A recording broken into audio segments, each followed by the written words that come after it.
mau tanya di 401 itu gimana? Oh iya, di situ. Sini. Oh, ruangannya pojok sebelah situ ya? Yang pojok sini sebelah sini. Makasih Kak. Ya, sama-sama. Sejarahnya yang masih ada teman yang dari kok ngomongin lagi. Terus apa lagi? Ini game 40104 ya Kak? Oh, bukan. Gimana pas cepat yang pojok itu? Oh, pojok. Maaf ya Kak. Ya.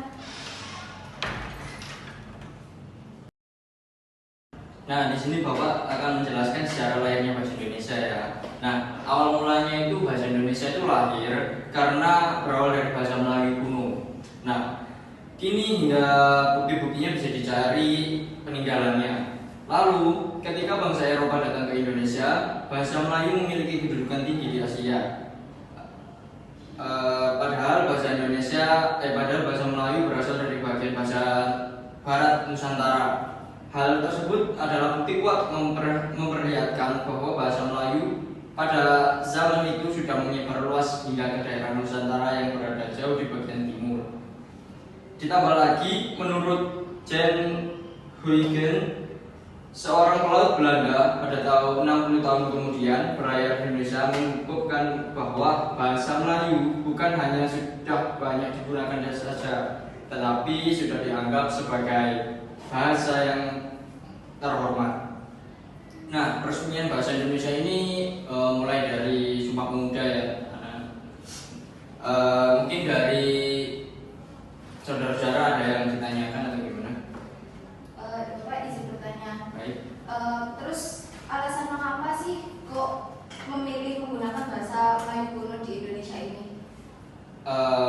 Ini pertanyaannya bagus ya. Kenapa sih bahasa Melayu itu dipilih menjadi bahasa Indonesia dibandingkan bahasa-bahasa di Indonesia sendiri yang tersendiri ya, seperti Sunda, seperti bahasa Jawa dan bahasa-bahasa lainnya? Karena bahasa Melayu ini sudah kuat di eranya. Maksudnya bahasa Melayu itu pada tahun tersebut sudah digunakan untuk perdagangan di Nusantara. Jadinya di Asia, di bagian Tenggara itu rata-rata penjualan atau perdagangan dan lain sebagainya itu menggunakan bahasa Melayu kuno. Makanya bahasa Melayu kuno itu dijadikan patokan kuat mengapa bahasa Melayu kuno itu menjadi bahasa Indonesia selanjutnya. Seperti itu. Mungkin ada yang mau ditanyakan lagi dari banyak? Sudah cukup?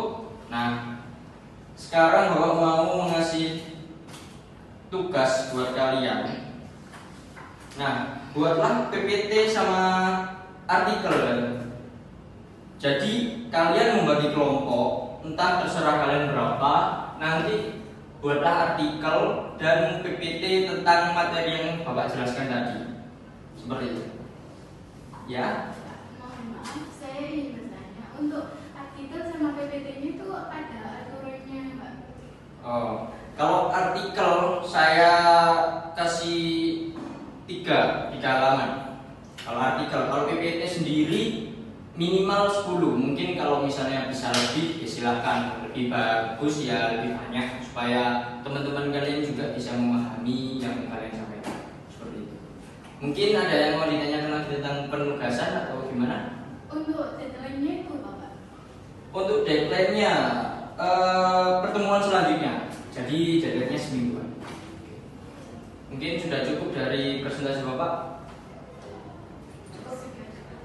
Saya akhiri pembelajaran pada pagi hari ini.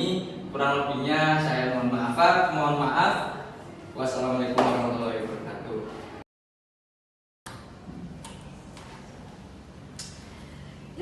Udah dapet kelompok belum? Belum sih. Kamu udah? Belum mau nggak jadi kelompokku? Mana sih? Tapi kita kurang satu nggak sih? Iya, siapa ya? Coba Rizal aja ya. Gimana? Oh, iya. Rizal, udah dapet kelompok belum? Belum sih sebetulnya. Mau nggak jadi kelompokku? Ikut gabung kelompokku? Ya, jangan. Yaudah, sini.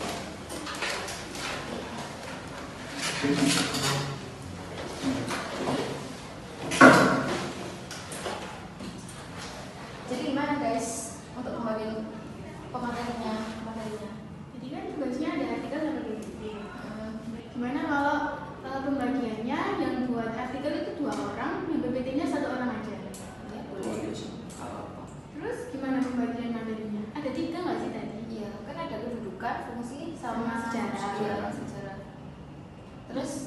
Ya kita nanti bagi satu-satu aja. Siapa pengertian, siapa fungsi dan siapa. Itu aja. Aku fungsi aja. Aku sejarah. Berarti aku Kedudukan. kedudukan. Ya. Udah. Oh, mulainya deadline kapan? Minggu depan. Minggu depan. Ya udah kita kerjain dulu aja. Iya, kalau ada yang kurang ngerti boleh diskusi aja di grup nanti kita buat. Ya. Ya. Oke.